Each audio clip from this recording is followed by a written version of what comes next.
A 50-year-old man once completely dismantled a room full of aggressive colleagues without saying a single word. While everyone else was shouting, interrupting, throwing accusations, he just sat there, calm, present, silent, and by the end of that meeting, every person in that room was looking to him for guidance. This reveals something profound about men over 40 who've mastered the art of silence. Picture this. You're in a heated discussion. Someone's pushing your buttons, trying to get a reaction. 20 years ago, you would have fired back immediately. Your ego demanded it. Your pride required it. But now, you just listen. You observe, and something fascinating happens. The other person runs out of steam. They exhaust themselves while you remain calm, collected, centered. This isn't weakness. This is wisdom earned through decades of experience. Psychologists call this emotional regulation, the ability to manage your internal state regardless of external chaos. But here's what makes it truly powerful after 40. You're not trying to control your emotions anymore. You've simply learned which battles deserve your energy and which ones don't. The human brain doesn't fully develop its prefrontal cortex until around age 25. That's the part responsible for impulse control and long-term thinking. But even after that biological milestone, it takes years, sometimes decades, to truly integrate that capability into daily life. By the time you hit 40, you've accumulated enough experiences, enough conflicts, enough regrets to understand something profound. Most arguments aren't about being right. They're about ego protection. And protecting your ego costs you your peace. When you're younger, silence feels like surrender. You think if you don't respond, you're letting someone win. You're letting them have the last word. Your nervous system interprets silence as danger because, evolutionarily speaking, being excluded from the tribe meant death. So you fight. You defend. You explain yourself constantly, trying to maintain your position in the social hierarchy. But after 40, something shifts in your psychology. You've been through enough to know that explaining yourself to everyone is exhausting and ultimately pointless. The people who matter already understand you. The people who don't matter never will, regardless of how eloquently you explain. This realization is liberating in ways that younger men simply cannot comprehend.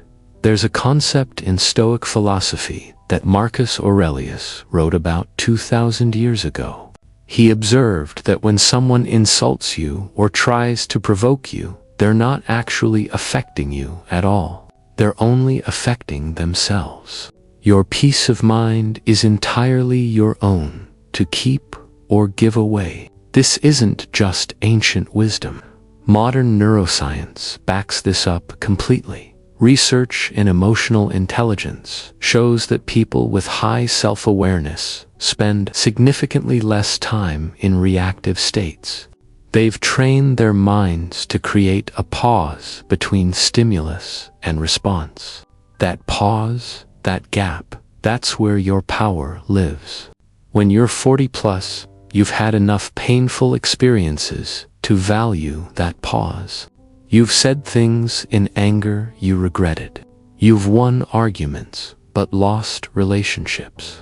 You've proven your point, but damaged your peace. Those lessons stick. Think about the last time someone tried to drag you into drama. Maybe it was at work. Maybe it was family. Maybe it was online. A younger version of you would have taken the bait instantly. You would have crafted the perfect response, delivered the devastating comeback, showed them exactly why they were wrong. But the mature version of you read the message. You feel the initial spike of irritation. And then you put your phone down. You go for a walk. You focus on something that actually matters. Hours later, sometimes days later, you realize that situation resolved itself without your involvement. Or if it needed addressing, you handled it with clarity instead of emotion. This is what silent power looks like in practice. It's not about being passive or avoiding confrontation. It's about choosing your battles with surgical precision. It's about understanding that your attention is your most valuable resource, and most conflicts simply aren't worth the investment. Psychologists have identified something called the gray rock method for dealing with difficult interactions. The concept is simple. You become uninteresting, unreactive, like a gray rock. You give them nothing to work with. This isn't manipulation, it's boundary setting. It's recognizing that some people feed on emotional reactions. And the kindest thing you can do for yourself is to stop providing fuel for their fire. Here's what's interesting about men over 40 who've mastered this principle. They're not cold. They're not disconnected. They're actually more present than they've ever been, because they're not wasting energy on pointless conflicts. They have more to give to meaningful relationships, because they're not constantly defending their ego. They can actually listen and learn from others. There's a paradox here that younger men struggle to understand. The less you need to prove yourself, the more respect you naturally command. The less you need to explain yourself, the more people want to understand you. The less reactive you are, the more influence you actually have in any given situation. This happens because silence creates space. When you're not filling every moment with your opinions, defenses, and explanations, people have room to think. They have room to reconsider. They have room to respect your restraint. In a world where everyone is shouting to be heard, the quiet man becomes magnetic. Neurologically, this makes perfect sense. When someone encounters calm in the midst of chaos, their mirror neurons pick up on it. Your nervous system regulation actually helps regulate theirs. You become an anchor point, a source of stability. That's leadership. That's influence. That's power, not over others, but within yourself. The men who understand this aren't avoiding life. They're engaging with it more deeply than ever before. They've just learned to filter out the noise. They know the difference between a problem that needs solving and a person who needs attention. They understand that sometimes the most powerful thing you can do is absolutely nothing. This doesn't happen overnight. It's the result of thousands of small decisions over decades. Every time you chose not to send that angry email, you got stronger. Every time you walked away from a pointless argument, you gained wisdom. Every time you let someone else have the last word, you actually won something far more valuable than being right. You won your peace. There's a cognitive bias called the backfire effect. When you argue with someone who's emotionally invested in their position, presenting facts and logic often makes them dig in deeper. Their brain perceives your correction as a threat, and they double down. Knowing this changes everything. You realize that most arguments are neurologically futile before they even begin. So what do you do instead? You ask questions. You listen. You let people talk themselves into corners without your help. This requires patience that only comes with age and experience. It requires confidence that doesn't depend on others agreeing with you. It requires a level of self-assurance that says, I know who I am, and I don't need your validation.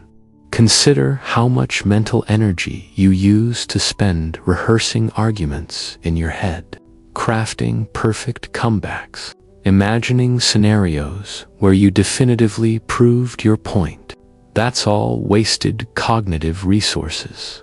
Your brain has a limited amount of processing power each day, and when you're over 40, you start to realize how precious that resource actually is. Successful men understand opportunity cost. Every minute spent arguing with someone who won't change their mind is a minute not spent building something meaningful. Every ounce of energy spent defending yourself to people who don't matter is energy not invested in people who do. This isn't cynical. This is strategic. There's also a social phenomenon worth understanding. When you constantly engage with every criticism, every challenge, every provocation, you train people to see you as reactive. They learn that pushing your buttons gets results. But when you consistently choose silence and calm, you train people differently. They learn that emotional manipulation doesn't work on you.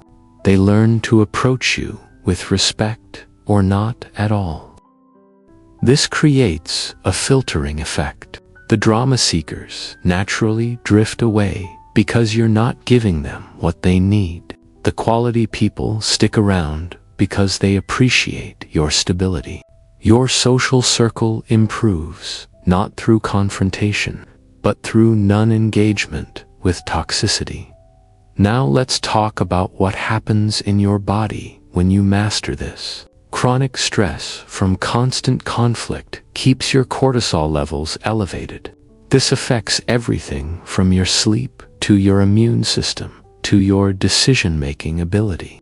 When you stop engaging in unnecessary battles, your entire physiology shifts. Your baseline stress drops. Your thinking becomes clearer. Your health literally improves. There's research showing that men who learn emotional regulation in midlife have significantly better cardiovascular health outcomes. The mind-body connection isn't mystical, it's biological. Your choice to remain silent in provocative situations is quite literally extending your lifespan while improving its quality. But here's where it gets even more interesting. Silence isn't just about not speaking. It's about cultivating inner stillness. When your mind isn't constantly churning with defensive thoughts, argumentative strategies, and wounded pride, you gain access to deeper wisdom. You start noticing patterns you were too reactive to see before. You notice that the colleague who always criticizes you is deeply insecure. You notice that the family member who pushes your buttons is actually asking for connection in the only way they know how. You notice that most conflict is just pain trying to find expression. This awareness doesn't make you weak. It makes you powerful in ways that aggression never could. Ancient wisdom traditions from every culture understood this. Buddhist monks practice noble silence. Christian mystics sought solitude. Native American vision quests involved extended periods without speaking. These weren't arbitrary traditions. They were technologies for accessing deeper states of consciousness and wisdom. You don't need to become a monk to benefit from this principle. You just need to recognize that in our modern world, constant reactivity is the default setting. Breaking that pattern requires intention. It requires practice. It requires the kind of self-discipline that typically only develops after you've made enough mistakes to value it. Think about the most respected men you know over 50. Chances are they speak less than they did at 30. They choose their words carefully. They don't feel compelled to comment on everything. They've learned that strategic silence is often more powerful than eloquent speech. This is especially true in professional settings. The executive who speaks last in meetings often has the most influence. The negotiator who's comfortable with silence gets better deals. The leader who doesn't need to fill every moment with their voice creates space for others to contribute. These aren't tricks. These are natural consequences of genuine confidence. There's also something profound about how silence affects your relationships.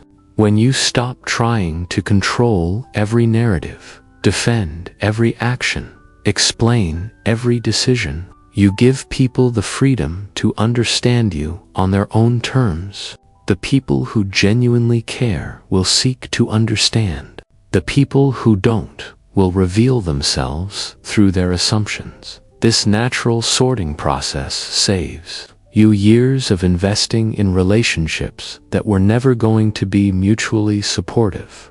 It's not cold. It's efficient. It's honoring your time and energy as the finite resources they are. Let's address a common misunderstanding. Choosing silence doesn't mean accepting disrespect. It doesn't mean being a doormat. It means distinguishing between battles that matter and noise that doesn't. When something genuinely threatens your values, your loved ones, or your integrity, you address it.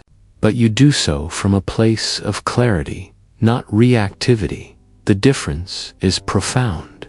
Reactive responses come from ego and emotion. Thoughtful responses come from values and wisdom. One makes situations worse. The other actually resolves them.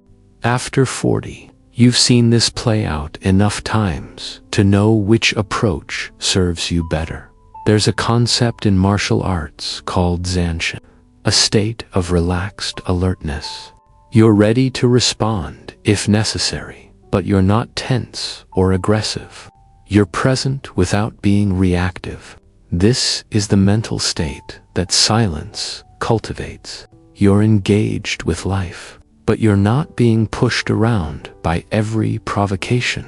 Consider how much of your younger years were spent in a perpetual state of low-level defensiveness, always ready to argue, always prepared to defend, always on guard against perceived slights.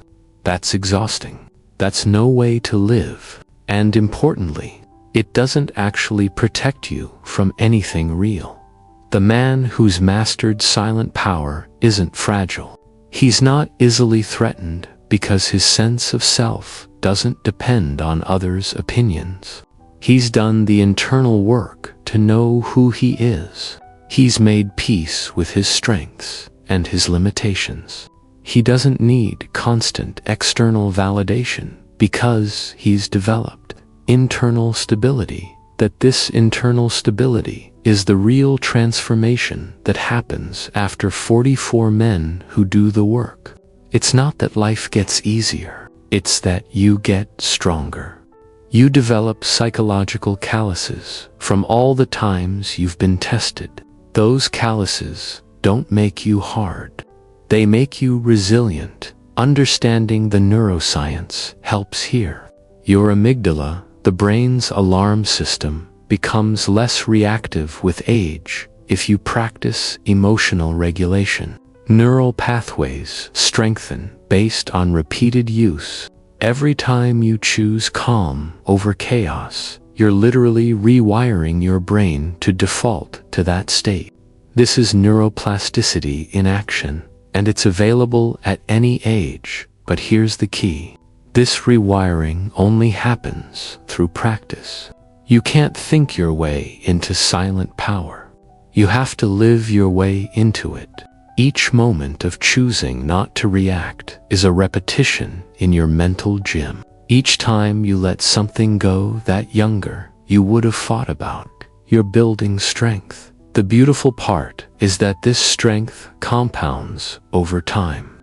The first few times you choose silence, it feels unnatural, maybe even weak. But after dozens, then hundreds of these moments, it becomes your natural state. People start describing you as calm, grounded, unshakable, and you realize that's not something you're performing. That's who you've actually become. This transformation also changes how you perceive conflict itself. When you're younger, disagreement feels like an attack on your identity. When you're mature, disagreement is just information. Someone has a different perspective. That's interesting, not threatening. You can consider their viewpoint without feeling obligated to adopt it or defend against it. This cognitive flexibility is one of the underappreciated benefits of aging. Your identity becomes less rigid. You realize you can be wrong about something without being worthless. You can change your mind without losing face. You can admit mistakes without crumbling. This psychological flexibility gives you options that rigid thinking never could. The silent man over 40 isn't suppressing himself. He's expressing himself selectively. He knows that his words carry more weight when they're rare. He understands that his attention is more valuable when it's deliberately given.